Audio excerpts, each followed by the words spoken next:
Serious situation मध्ये भडव्या पोरांना serious कसं राहायचं हेच कळत नाही. ती रडतीये, 3 सेंटीमीटर जवळ आहे माझ्या, ती रडतीये आणि मी तिच्या अप्पर लिप बघून विचार करतो की हिला मिशा येतात आहे का.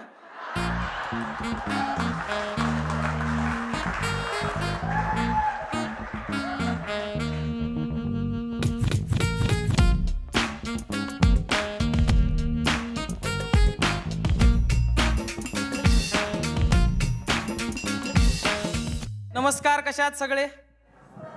मी योगेश शिंदे, मी पुण्याचा आहे. तुझा का मूड खराब झाला भाई? नाही, मुंबई पुणे वाद घालायला नाही आलो.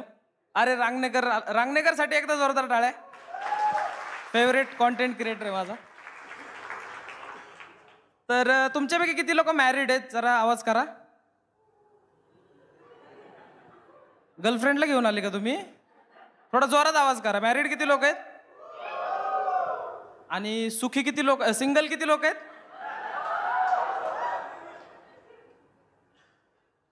तर जेव्हा इंग्रज भारतात आलते तेव्हापासून मी सिंगल आहे. एकतर आपला जॉनर कॉमेडी, त्यामुळे रोमॅन्सशी आपला काही संबंध येत नाही. आणि असंही मुलींना हसवणारे नाही आवडत, मुलींना फसवणारे आवडतात. म्हणजे टॉक्सिक मुलगा, एकदम भडवा मुलगा, एकदम निब्बा, छपरी निब्बा, ज्याचे दात लाल आहेत, केसांना कलर आहे, पॅन्ट वरती आहे, पायात काळा धागा आहे, कारण ह्या भडव्याला नजर लागती. हा एक मुलगा एक साईडला, ठीक आहे. त्याच्यासोबत एकदम क्यूट मुलगी, जी हसली की वाटतं की वाव, हे दोघं रिलेशनशिप मध्ये आहेत, यांचा फेविकॉलचा जोड आहे. असं म्हणतात जनरली की रेशीम गाठ, 2 लोकांच्या मधली रेशीम गाठ जी असते ती स्वर्गात मारली जाते. पण जेव्हा माझी भिशी लागली तेव्हा सगळ्या देवांनी मीटिंग घेतली. ह्याची रेशीम गाठ नाही मारायची, याची फक्त गाठ मारायची.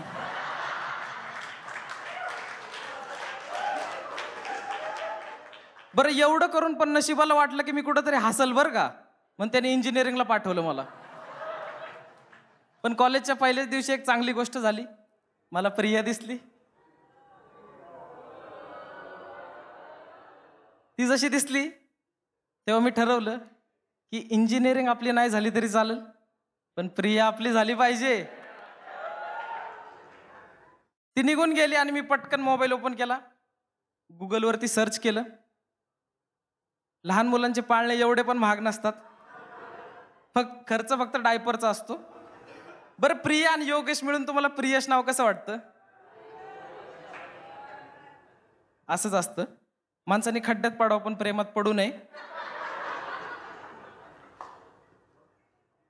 तर प्रिया जेव्हा मला दिसली, मला ती खूप आवडली आणि मग मी ठरवलं की यार आता आपल्याला प्रेम करायचंय. आणि मग मी तिला सुरुवातीला इम्प्रेस करायला खूप एफर्ट्स घेतले. तिचे सगळे जर्नल्स लिहून दिले, तिचे सगळे असाइनमेंट्स लिहून दिले. आणि सुरुवातीला हे करायला खूप छान वाटतं यार, कारण खूप गोड वाटतं एकदम. आपल्याला माहिती नसतं आपण डायबिटीजने मारणारे वेंचोत. पण प्रियाने एक ठरवलं होतं की इतनी सस्ती मौत नाही देणे इसको. हा भडवा हार्ट अटॅकनीच मिळाला पाहिजे. एकदा ती आली रडत रडत, मला काय कळालंच नाही नक्की काय झालंय. एकतर मुलांना आहे ना इमोशनल सिच्युएशन हँडलच करता येत नाही. मी तिला एक युनिव्हर्सल प्रश्न विचारला जो मुलांकडे रेडी असतो. ती रडत होती, मी तिला म्हणलं पाणी पिणार का? तिने रिॲक्ट नाही केलं. रडता रडता मी तिला विचारलं परत एकदा की अगं काय झालं? 3 फूट उंच वर उडी मारून तिच्या डोक्यात बुक्की हाणावी ना, असं उत्तर तिने मला दिलं. ती मला म्हणली तुला नाही कळणार. म्हणजे यार एखादा विमल खाणारा, गायछाप खाणारा पण दर 15 मिनिटांनी थुकून काहीतरी बोलतो.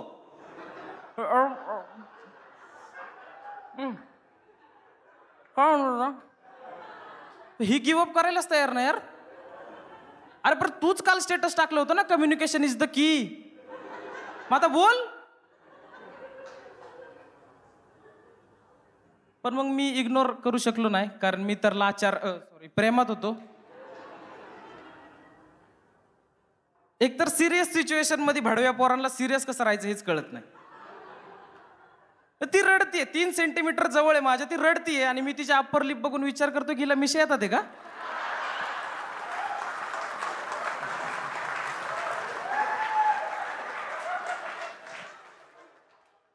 रडता रडता हिच्या नाकातून शेंबूड आला तर हिला पण माझ्यासारखं फुगं बनवता येत असेल का रे? असले विचार माझ्या डोक्यात. तसे तुम्ही वैतागले, तसा मी पण तेव्हा वैतागलो की झालं काय नक्की. आणि मग मला कळालं की हिचं आणि हिच्या बॉयफ्रेंडचं भांडण झालंय.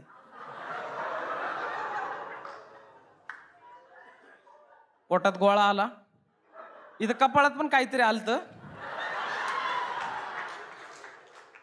डायबिटीजनी मरणार होतोच आणि हार्ट अटॅक इथे येणार होतीच. प्रियाला परत एकदा विचारलं मी, काय झालं नक्की? ती म्हणली माझं आणि माझ्या बॉयफ्रेंडचं खूप डेंजर भांडण झाले. मला 2 मिनिटासाठी असं वाटलं नाही यार की सगळं सोडून द्यावं, करिअर बनवावं, IAS बनावं. ठुकरा के मेरा प्यार मेरा इंतकाम देखेगी हे तुला दाखवतो म्हणून. पण तुमच्या आतमध्ये एक शक्ती कपूर असतो ज्याला लाईफमध्ये पाहिजे ॲडव्हेंचर, रोमॅन्स आणि सेक्स. माझ्यातला शक्ती कपूर बाहेर आला. तो मला म्हणला की दादा, ही रडायची वेळ नाहीये, ही लढायची वेळ आहे. बॉयफ्रेंड आहे हे आता महत्वाचं नाहीये, त्यांचं भांडण झालं हे महत्वाचं आहे. तू ज्याला डिसअपॉइंटमेंट म्हणून बघतोय ना मित्रा, ती अपॉर्च्युनिटी आहे तुझ्यासाठी. आणि मग माझ्यातला योद्धा जागा झाला. म्हणलं मी ठरवलं की आता लढायचं. मी असं भात्यात हात घातला, माझं ब्रह्मास्त्र बाहेर काढलं, सिंपती, आणि फेकलं तिच्यावरती. आणि लढणार तर मी होतोच, कारण मी होतो लाचार प्रेमात. हळूहळू मी तिला समजवायला सुरुवात केली की तो कसा बेटर नाहीये तुझ्यासाठी, आणि तू किती चांगला मुलगा डिझर्व करतेस यार लाईफमध्ये. तुला हसवून आणि लाजवून लाल करणारा मुलगा पाहिजे, रडवून लाल करणारा मुलगा नाही पाहिजे लाईफमध्ये. हा जॉब मी 2 महिने केला, माझं प्रमोशन झालं. एवढे दिवस मी नॉर्मल फ्रेंड होतो, आता मी तिचं बेस्ट फ्रेंड झालो. एवढे दिवस मी विरोधी पक्षातला अजित दादा होतो, आता मी सत्तेतला अजित दादा आहे. आता माझं मत घेतल्याशिवाय सरकार पुढे जातच नाही. हळूहळू यांची पण भांडणं वाढत होती, कारण यांच्या लाईफचा डिसिजन मेकर मी होतो. मॅच 2 टीमची चालू आहे, पण मी अंपायर सारखे चुकीचे डिसिजन त्यांच्या फेकून द्यायचो. आणि यांच्याकडे DRS पण नव्हता घ्यायला. बरं, ह्याच्या उलटच मी तुम्हाला सांगतो की ज्या गोष्टी मुलांना सुरुवातीला क्यूट वाटतात ना, म्हणजे यार ही किती क्यूट आहे, ही चुका करते, किती छान आहे यार, म्हणजे किती भोळी आहे यार ही, त्या गोष्टीनंतर टॉक्सिक वाटायला लागतं. चुती आहे का ही, डोकं नाही लावू शकत का थोडं? बरं, एवढं खरं बोलतोय ना आपण, तर आपण थोडं उलट्या साईडने पण बोलू. ज्या मुलींना सुरुवातीला वाटतं ना की हा किती केअरिंग आहे, मी कुठं जाते, काय करते, काय जेवले, किती म्वा आहे एकदम, त्या गोष्टी ताई थोड्या दिवसांनी तुला नॉदरच्युत वाटायला लागतील.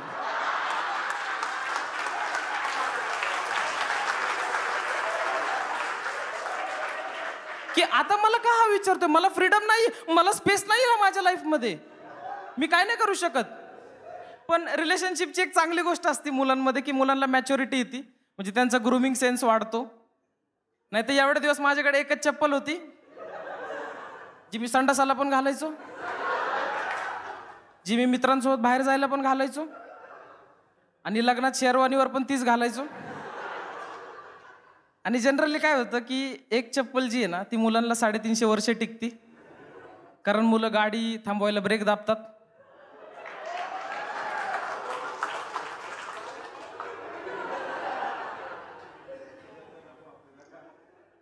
पण सिंगल लोकांना मी सांगतो की रिलेशनशिपमध्ये जनरल नॉलेज पण खूप वाढतं यार. म्हणजे सिंगल किती आहेत, हात वर करा. तुम्हाला एकट्या लाल रंगामध्ये 2च शेड माहिती असतील, गडद रेड आणि फिक्कट रेड. जे रिलेशनशिपमध्ये येतात त्यांना विचारा, एका लाल रंगामध्ये 34 शेड असतात. Power red, neon red, brick red, cherry red, flamingo red, rose red, wine red, blood red, भरपूर असतात. एकदा मी आणि प्रिया बसलो कॉलेजच्या कॅन्टीनमध्ये.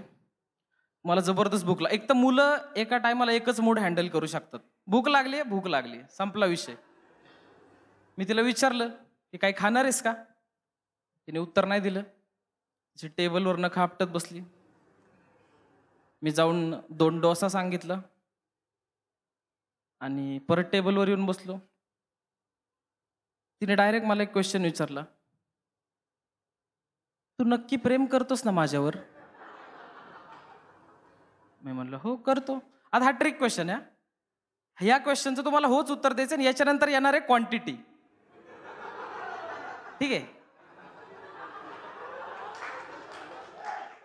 जी तुम्ही मेजरच करू शकत नाही. ती म्हणली किती करतो?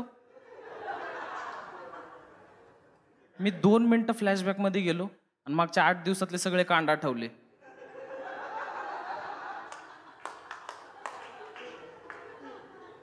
पण मी तर काहीच केलं नव्हतं, कारण काहीतरी करायला आधी वेळ मिळायचा. आधी मी सिंगल होतो. आता माझा अख्खा दिवस पिल्लू का नाराज झालं याच्यातच जातोय. काय करायला वेळच मिळत नाहीये. एवढ्यात असं कोणतरी साईडने येताना मला दिसलं. मला वाटलं डोसा आला.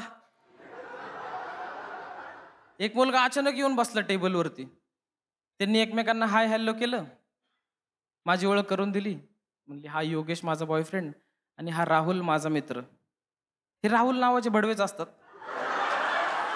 आणि हे पोरींचे फ्रेंडच असतात. ती खूप टाळ्या वाजवत्या.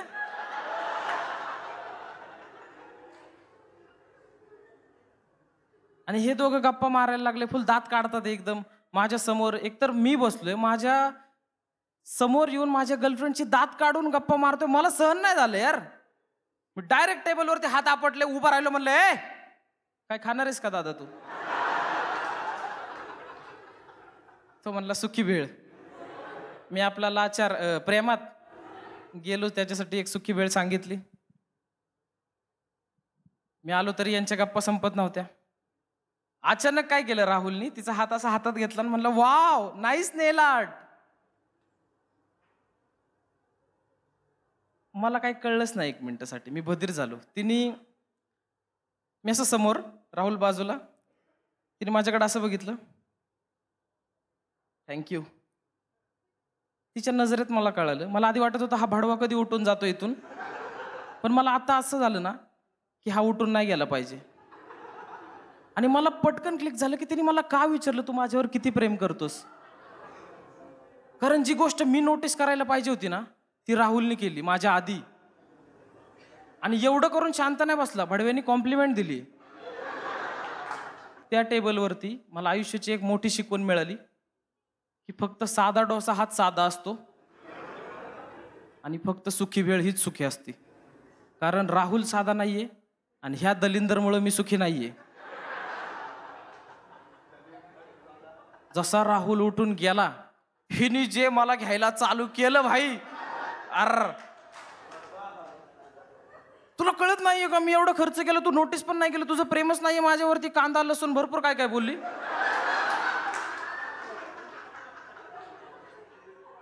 मी आपला खाली मान घालून, म्हणजे सगळं कॅन्टीन माझ्याकडे बघते, मी डोशाकडे बघतोय.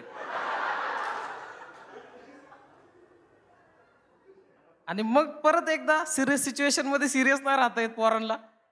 मी विचार करतो की यार ह्याने 3,000 घालून नेल आर्ट केले, मग खाजवताना हिला लाज नसेल वाटत का? मी बोल की की की की की की आतमध्ये. आणि हे मॅडमनी बघितलं की मी हसतोय. आणि हे मला पण कळलं की मी दात काढतोय. हे मॅडमनी मला बघितले. म्हणलं आता बॉम्बस्फोट व्हायच्या आधी सिच्युएशन सावरली पाहिजे. मी पटकन बघितलं वरती, तिचा हात पकडला आणि तिला म्हणलं अगं ऐक ना, तुझ्या डोळ्यात मी एवढा हरवून जातो ना की तुझ्या नखाकडे बघायला मला वेळच नाही मिळाला. माझ्यातला शक्ती कपूर बाहेर आला आणि त्यांनी माझा मुका घेतला की तू आहे म्हणून मी आहे. एवढा वेळ जी रागून लाल झाली ती आता लाजून लाल झाली. जाते माझं लेक्चर आहे म्हणून ती निघून गेली. ती निघून गेलो, मी नोटीस केलं जिथं रांगणेकर बसलाय तिथून 4-5 जण माझ्याकडे बघून हसत होती. ही तीच पोर होती जी मला मारणार होती उद्या जाऊन. कारण तो होता तिचा एक्स बॉयफ्रेंड, ज्यांच्यात मी अजितदादा बनून भांडणं लावली होती. कॉलेज सुटल्यावर तो मला म्हणला, ए इकडे ये रे. 10-15 जणांचा टोळका, त्याची कालके याची सेना मला दिसत होती की ही नीट घरी जाऊ देणार नाही. मी आपलं चालता चालता सिग्नलवरच्या भिकाऱ्यासारखं एकदम गरीब तोंड केलं. दादा मी काय झालं दादा? पुढच्या 10-15 मिनिटात माझं सगळं भदीर झालं. एवढं मला मारलं यांनी. तिथून मी घरी गेलो. तसाच घरी बेल वाजवली तर आईला कळालंच नाही उर्फी जावेद कुठून आली दारात. कुठलाच कपडा मॅचच होत नव्हता कुठं. 2-3 दिवसांनी प्रिया मला भेटायला आली. मी 2 दिवस तर कॉलेजला गेलो ना. तिसऱ्या दिवशी प्रिया आली.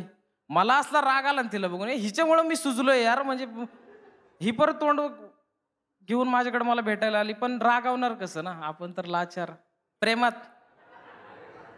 मी तिला काय बोलणार एवढ्यात ती मला म्हणली की ऐक ना, तू बरोबर बोलत होता, मी खूप चांगला मुलगा डिझर्व करते, असा डाऊट घेणारा मुलगा नको. आणि मला माहिती झाली तुझ्यासोबत काय केलं. मी त्याच्याशी फायनलवाला ब्रेकअप केलाय. माझं जेवढं सुजलं होतं ना त्या दिवशी, पालवी फुटली, पालवी. 2 दिवसाचा माझा अलका कुबलवाला मूड डायरेक्ट अशोक सराफ झाला. आणि मग हळूहळू आमचं प्रेम असंच वाढत गेलं. आता हिच्या लाईफमध्ये अजून एक फ्रेंड आहे ज्याचं नाव आहे राहुल भडवा. हा मला सुखाने जगू देत नाहीये. मग कॅन्टीनचा सीन झाल्यानंतर काय झालं की मी विचार केला की एकदा मुलींना आहे ना कधीची पण गोष्ट आठवती. म्हणजे 1857 मध्ये बुधवारी 3:07:15 मी काय बोललो ते तिच्या लक्षात आहे. मी काल सकाळी काय जेवले माझ्या लक्षात नाहीये. मुलींना कधीचं काही आठवू शकतो. मी म्हणलं ही सिच्युएशन जर आठवली ना तर आपली कधीही लागू शकते परत. आजचा दिवस आपण थोडा स्पेशल बनवू की जेणेकरून हिला हे नाही आठवलं पाहिजे की आज हे भांडण झालं. मी ठरवलं की हिला आपण कॉफीला घेऊन जाऊ आणि मॉलमध्ये शॉपिंगला घेऊन जाऊ. असा मी विचार केला, एवढ्या 4-5 जणांनी माझे पाय धरले डायरेक्ट. मी खाली बघितलं तर माझं बँक अकाउंट, माझं UPI ॲप, माझं डेबिट कार्ड आणि माझं वॉलेट ते मला जाऊच द्यायला. म्हणलं काय झालं? नाही दादा बजेट पाय सोडायला तयार नाही. मी म्हणलं चहा चालेल का? चहाचं बजेट आहे. हा ठीक आहे. मी चहाचा विचार केला. म्हणलं ठीक आहे आज हिला चहाला घेऊन जाऊ. कॉलेज सुटल्यावरती मी आपला कॅब ड्रायव्हर सारखा तिची वाट बघत थांबलो गेटवरती आणि विचार केला की आज डायलॉग आठवला म्हणून, नाही तर मोये मोये झाला असता आपला. आणि मग मॅडम आल्या समोरून. मॅडमला म्हणलं ऐक ना आपण चहा घेऊ, थोड्याशा गप्पा मारू आणि त्याच्यानंतर मग मी तुला घरी सोडतो. त्या दिवशी मला एक गोष्ट रिअलाईज झाली की मुलींना महागड्या गोष्टी, महागडे गिफ्ट्स किंवा खूप जास्त असं काही एक्सपेन्सिव्ह असं काही नाही पाहिजे. त्यांना पाहिजे क्वालिटी टाईम. मग ही मला म्हणली की मी राहुल सोबत घरी जाते, तू जा.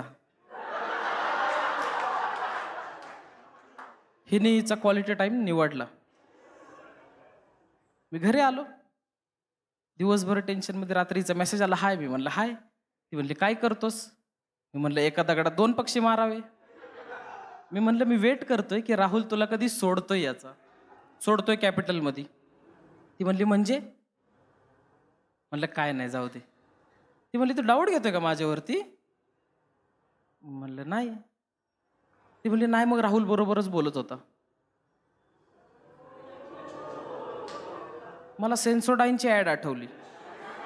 असली तीव्र सनक माझ्या डोक्यात गेली ना. अरे त्याला काहीतरी बोलायचं होतं म्हणून तुम्ही गेले. तो भडवा माझ्याविषयी काय बोलतोय तुला? मला सहनच नाही झाली ती गोष्ट. रात्री झोपलो आम्ही दोघं एकमेकांचे चेहरे बघत, म्हणजे मी आणि माझं ओव्हर थिंकिंग. एकमेकांचे चेहरे बघत झोपलो. सकाळी उठलो. मला रात्रभर तीच गोष्ट सतावत होती. सकाळी उठल्यावरती मी विचार केला की हा आपल्या लाईफचा एकदम इम्पॉर्टंट डिसिजन आहे. हा इथं आपण बेडवरती बसून नाही घेऊ शकत. त्यासाठी आपल्याला परफेक्ट प्लेसला जायला पाहिजे. मी डायरेक्ट बाथरूममध्ये घुसलो. मुलांच्या लाईफचे महत्त्वाचे डिसिजन बाथरूममध्ये होतात आणि म्हणून ते चुकतात. मी पण कमोडवर बसून निव्वळ गु निर्णय घेतला. मी नयनाला फोन केला. नयन माझा मित्र, त्याला फोन केला. तो आमचा ग्रुपचा लीडर मुलांचा. बॅचलरच राहत होता, जॉईंट फॅमिली.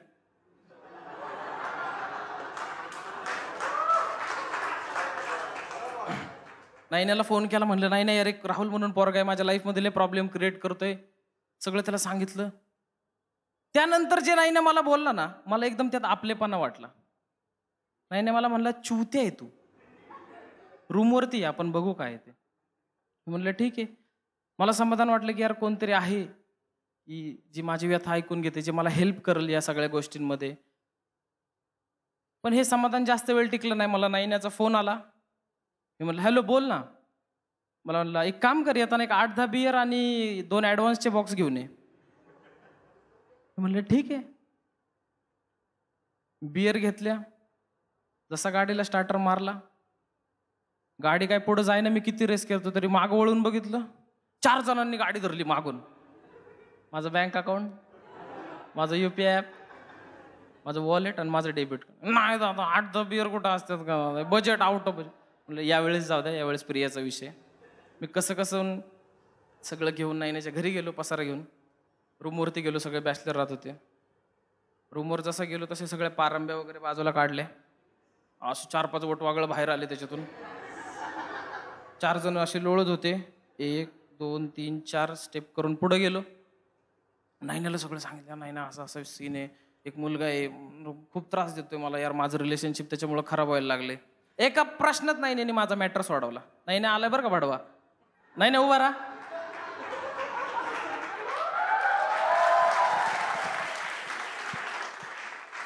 एका प्रश्नात नाईने माझा मॅटर सोडवला. नाईने मला म्हणला बियर कुठे. मी आपलं असं पाठीवरचं वजन काढलं आणि खाली ठेवलं. थोडा बाटल्यांचा आवाज झाला. 15 जण राऊंड करून बसले होते. पण मी रूम मध्ये आलो तर 4च जण होते. बाटल्यांच्या आवाजाने वरच्या फ्लॅटमधले पण खाली येऊन बसले होते. आणि तोंडाला ब्रश लावायच्या आधी ना ह्या भाडव्यांनी तोंडाला बियर लावली. मला असं झालं की मी कधी सगळं सांगतोय एकदाच. मी सगळं सांगितलं. हे सगळे माकडं दारू पिता माझ्याकडे बघत होते. आणि सगळे कदाचित रिलेट पण करत होते, कारण त्यांच्या डोळ्यात मला दिसला बदला. कारण त्यांच्या आयुष्यात पण कोणतरी प्रिय असन आणि त्यांच्या आयुष्यात पण कोणतरी भडवा राहुल असन. पुढच्या 30 सेकंदात तर आम्ही सगळे गाडीवर आणि कॉलेजवर पोहोचलो. मग नाईनेला कॉलेज सुटायला अजून वेळ होता. नाईनेशी मी चर्चा करत होतो, तेव्हा मला एक गोष्ट कळाली यार, रिअलाइज झाली की मुलींचे ना, म्हणजे लाईफमध्ये मुलगी कधी बेस्ट फ्रेंड नाही असू शकत. तुमचा बेस्ट फ्रेंड जो असतो ना, हा कधी एक मुलगाच असतो. मुलींसाठी बॉयफ्रेंड असतात, फ्रेंड झोन असतात, फिओन्से असतात, हजबंड असतात, भरपूर रिलेशन असतात. पण एक बेस्ट फ्रेंड जर तुम्हाला पाहिजे ना, तर तो एक मुलगाच असतो. आणि नाईना माझ्या आयुष्यातला असा मित्र आहे ना, की जखम जर माझ्या मांडीला झाली ना, तर नाईना मलम माझ्या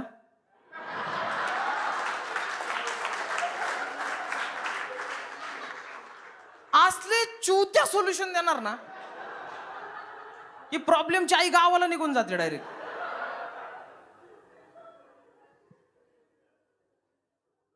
मग राहुल मला येताना दिसला. मी म्हणलं नाही बघ, हाच पोरगा आहे तो, ह्याच्यामुळे मी त्रासात आहे.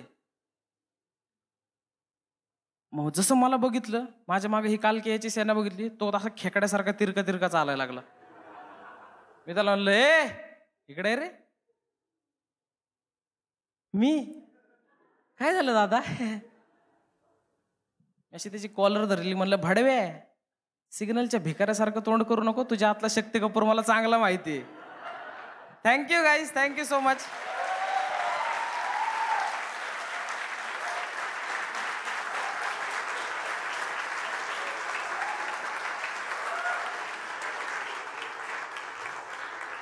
आजच्या आपल्या स्टँडअपचा टॉपिक तुम्हाला बेस्ट फ्रेंड वाटला असेल, पण एक गोष्ट लक्षात ठेवा, हा टॉपिक आहे कर्मा, आणि कर्मा वर्क करतो. आणि आज माझ्या लाईफमधलं, माझ्या आयुष्यातलं हे पहिलं स्टँडअप परफॉर्म करतोय मी. याच्या आधी मी कधी स्टँडअप परफॉर्म नाही केलं. तर तुम्ही जेवढं प्रेम दाखवलं त्यासाठी खूप खूप आभार. Thank you so much.